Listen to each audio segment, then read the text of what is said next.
Hello guys, welcome back. Today we'll be learning three functions: average, Averageif, and Averageifs. So the difference between average, Averageif, and Averageifs is that we use average when we need to calculate the average of the complete list. So we don't have any conditions in it. Averageif is used when we have one condition, and Averageifs is used when we have more than one conditions.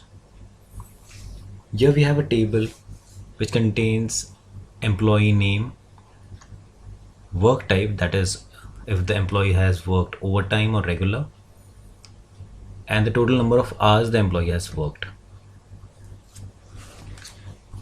So first we'll get the average for the total hours worked by all the employees.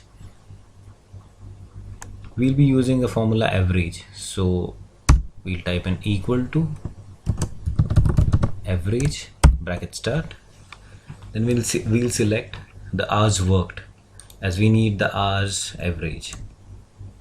I'll select the range C1 to C29, close the bracket, hit enter.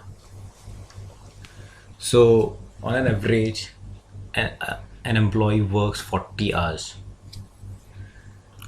in this case. So the next is Averageif. So we have one condition here. So we need to know the average hours for employee 1. In this case, as we have one condition, we'll be using the formula Averageif.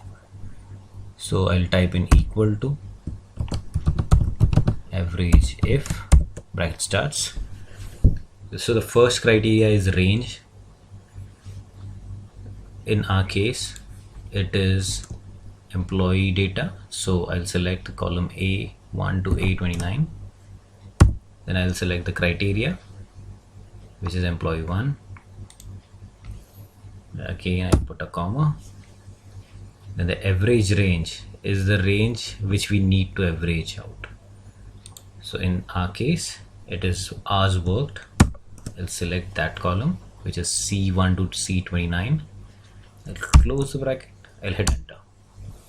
So let's just test it. We'll change the employee name to employee 2, and you can see the formula changing, the value changing for the formula.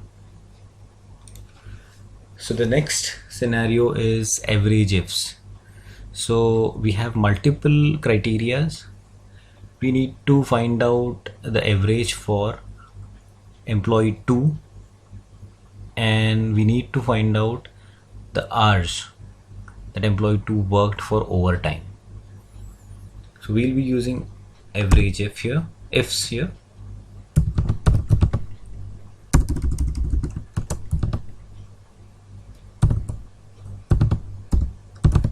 Averageifs bracket start. So the first criteria in Averageifs is average range. So that is the range we need to average. So it is hours worked. I'll select C1 to C29, comma. Then comes criteria range 1. So you can take any range. If you are taking work type, you'll have to select overtime. If you are taking employee name, you'll have to select the employee name. So I'll start with employee name. I'll select the criteria range first, which is A1 to A29 bracket. Then comes the criteria.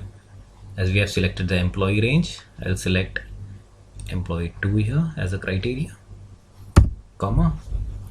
Then comes criteria 2, which is the work type. I'll select B1 to B29, and accordingly I'll select the criteria for that range. Close the bracket, hit enter. So this gives you the average hours worked by employee 2 on overtime.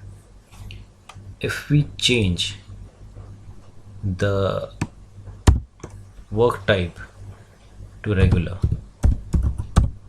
it will give us the regular average time for that employee. If we change the employee name to employee 1, it will give the respective hours for that employee. Hope you have enjoyed this video. Bye bye.